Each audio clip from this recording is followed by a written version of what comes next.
So today I thought I would do a quick video around the four-wheel drive functions of the Prado 150.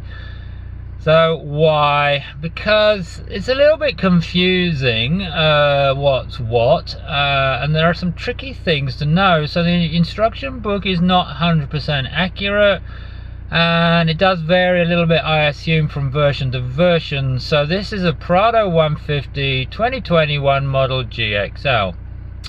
So let's get that straight first of all. And as I said, the instruction book is not actually 100% correct when it comes to some of this stuff. So I thought I've learned a few things and had to work out a few things as well. And you know, you wouldn't have thought it was that complicated, but clearly it is. Anyway, here we go. So for those of you who've got a Prado, you'll know that most of the buttons are down the bottom here.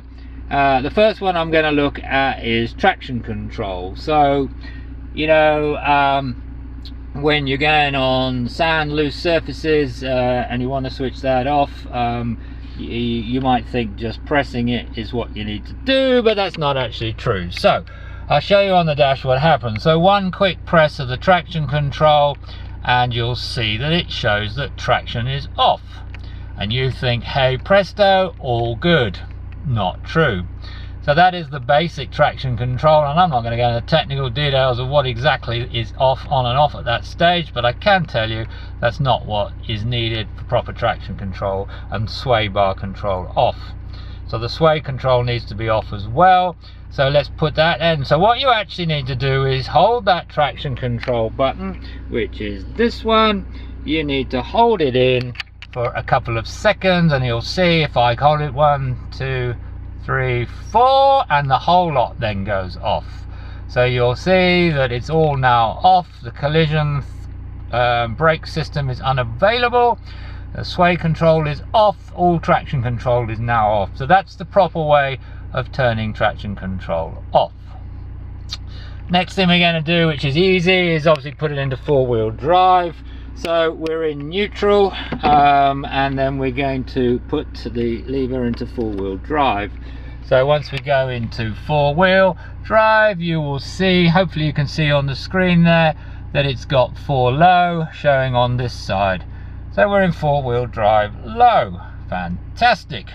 So that's all good. We've got traction control off and we've got four-wheel drive engaged. So those of you who've got a Prado 150 will know it's permanent four-wheel drive. However, that obviously now puts it into low ratio four-wheel drive. I'm sure most of you know that. However, next one is, let's say I want to lock the center diff. So the center diff is here, and that's usually fairly easy, and I'll say usually. So if I press it once, hopefully it engages. You'll see it flashing. Hopefully you can see it flashing there. And now it's stopped flashing, which means it's engaged.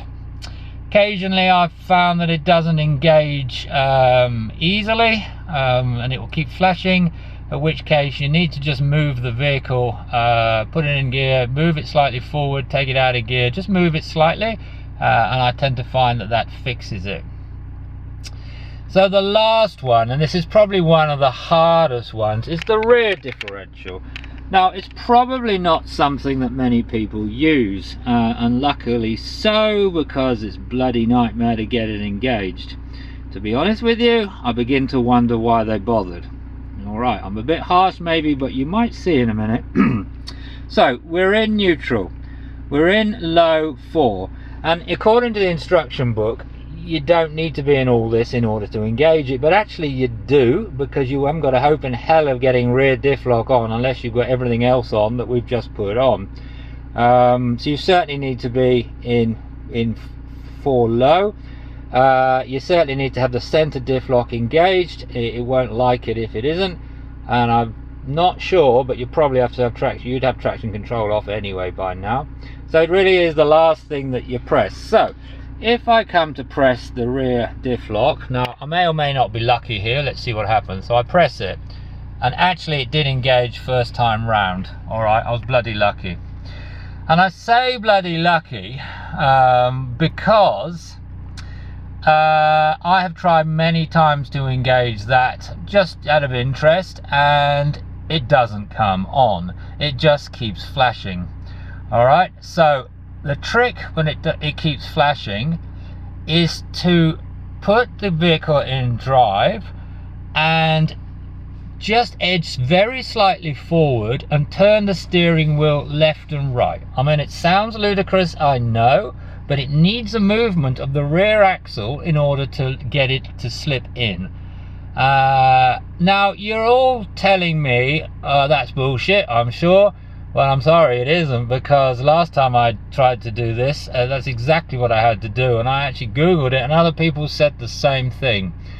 They said that if you want to engage the rear, you actually sometimes have to wiggle the vehicle left and right in order to get it to engage, which is not much bloody good if you're stuck somewhere and you need to engage it. So yeah, I struggle a little bit with that.